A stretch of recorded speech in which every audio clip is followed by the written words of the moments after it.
Assalamualaikum warahmatullahi wabarakatuh. Selamat bertemu kembali di channel ini, di mana kita akan membahas berbagai macam fenomena dan konspirasi dunia. Kali ini kita akan membahas perihal pencurian Hajar Aswad oleh sekelompok orang yang berharap dapat memindahkan ibadah haji ke masjid mereka. Nah, bagaimana kisah selengkapnya? Silakan disimak. Kalian pernah tahu nggak kalau Hajar Aswad atau batu hitam yang terdapat di salah satu sisi Ka'bah yang berada di Mekah, Arab Saudi, ternyata pernah dicuri oleh sekelompok orang. Bahkan ya, Hajar Aswad terpisah dari Ka'bah selama 22 tahun lamanya sebelum akhirnya dikembalikan dengan nilai tebusan berupa uang dengan nominal yang cukup tinggi. Sebelum kita masuk ke ceritanya, kita ulas terlebih dahulu apa itu Hajar Aswad. Sebagaimana diketahui, dalam kepercayaan umat muslim, Hajar Aswad diyakini berasal dari surga. Hajar Aswad dibawa oleh malaikat Jibril dan diberikan kepada Nabi Ibrahim yang dimaksudkan untuk menyempurnakan Ka'bah. Jadi awalnya nih kan, Nabi Ibrahim meminta anaknya, yaitu Nabi Ismail, untuk mencari sebuah batu yang akan diletakkan di salah satu sudut Ka'bah, di mana batu tersebut nantinya akan dijadikan sebagai penanda dimulainya dan akhir dari ritual tawaf. Belum sempat Nabi Ismail menemukan batu sebagaimana dimaksud oleh ayahnya, malaikat Jibril lantas turun menemui Nabi Ibrahim sambil membawa sebongkah batu. Nah, batu itulah yang dimaksud dengan Hajar Aswad, yang kemudian batu tersebut oleh Nabi Ibrahim diletakkan di salah satu sudut, yakni sudut tenggara di Ka'bah, di dalam Masjidil Haram. Ritual ibadah haji di Mekah rupanya menarik minat umat muslim di seluruh dunia. Mengapa hal itu terjadi? Karena memang ibadah haji merupakan rukun Islam kelima. Minat umat muslim yang cukup tinggi ini rupanya memantik perhatian salah satu kelompok yang menamakan diri mereka Kehormatian. Nah, mereka bermaksud hendak memindahkan ritual ibadah haji ke wilayah kekuasaan mereka.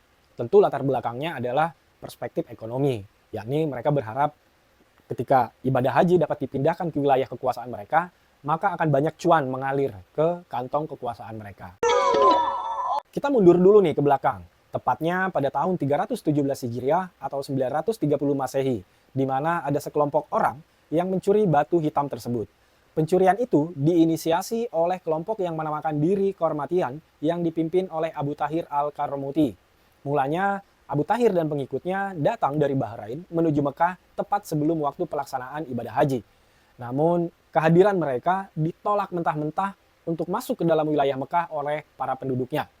Sebagaimana diceritakan oleh situs Arsite, kelompok Kehormatian ini bahkan berpura-pura untuk menunaikan ibadah haji agar mereka bisa diperbolehkan masuk ke dalam Mekah.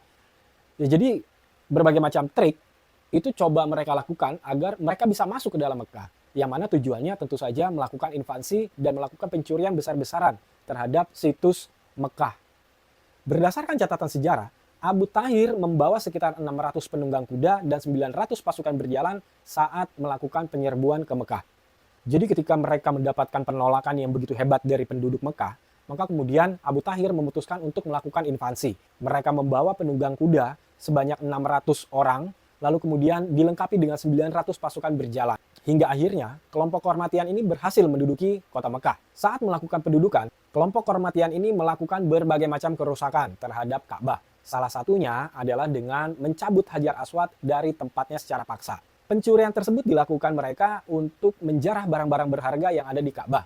Mereka juga merampas harta para penduduk di Mekah, merobek kiswah atau penutup Ka'bah, melepas pintu Ka'bah, hingga mengambil talang emasnya. Abu Tahir kemudian memerintahkan pasukannya untuk menyimpan Hajar Aswad di Masjid Al-Dirar yang terletak di ibu kota baru negara mereka, yakni Al-Hasa di Bahrain. Di bawah penguasaan kelompok ini, Hajar Aswad kemudian disimpan di Masjid Al-Dirar selama 22 tahun lamanya. Sebagaimana dikisahkan oleh sejarawan Ottoman, Kutub Al-Din, dalam tulisannya pada tahun 1857, Abu Tahir rupanya hendak menjadikan Masjid Al-Dirar sebagai tempat suci dan berupaya memindahkan aktivitas Ka'bah ke masjid mereka. Namun mimpinya tidak sempat terrealisasi karena dia menemui ajalnya. Menurut catatan Imam Al-Juwaini dalam Historia Islamika, Hajar Aswad baru kembali ke Ka'bah setelah 22 tahun lamanya atau pada tahun 952 Masehi. Sayangnya, ketika kembali ke Ka'bah, Hajar Aswad sudah tidak lagi dalam kondisi yang utuh. Kondisinya cukup parah di mana terjadi kerusakan berupa keretakan yang membaginya menjadi 7 bagian. Lalu untuk menjaga bentuknya, penjaga Ka'bah kemudian membingkai Hajar Aswad dengan perak sebagaimana yang dapat kita lihat pada saat ini. Nah, rupanya tidak hanya sekedar melakukan penjarahan, kelompok Kormatian ini melakukan pembantaian massal terhadap jamaah haji yang berada di Ka'bah beserta juga para penduduk Mekah kala itu.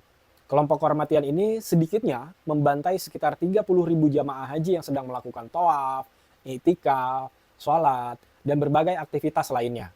Waktu pembantaiannya memang bertepatan dengan puncak musim haji. Jadi dapat dipastikan korban yang berjatuhan memang dalam jumlah yang cukup besar. Dalam satu berita lainnya, sekitar 3.000 mayat dibuang oleh kelompok Kormatian ini ke dalam sumur air suci Zam-Zam. Kemudian sisanya dikubur oleh mereka tanpa memandikan, mengafani, atau bahkan menyolatinya. Di bawah pendudukan mereka, kelompok ini melantunkan bacaan ayat-ayat suci Al-Quran dengan nada mencemooh pada jamaah haji yang pada saat itu sedang melakukan ibadah. Bahkan ya, setelah peristiwa berdarah tersebut, terjadinya pembantaian, lalu kemudian pencurian dan perusakan Ka'bah, di mana batu Hajar Aswad dicuri, otoritas pemerintah setempat sempat menghentikan pelaksanaan ibadah haji selama 8 tahun. Hal itu beralasan karena memang salah satunya adalah faktor keamanan, di mana para jamaah dari seluruh dunia merasa ketakutan akan teror dari kelompok Kormatian ini. Nah, jadi itulah kisah bagaimana Hajar Aswad harus hilang dari posisinya semula selama 22 tahun lamanya. Bagaimana menurut kalian nih? Jangan lupa tinggalkan jejak di kolom komentar. Tolong dibantu like dan subscribe. Sampai bertemu pada fenomena dan konspirasi dunia lainnya. Wassalamualaikum warahmatullahi wabarakatuh.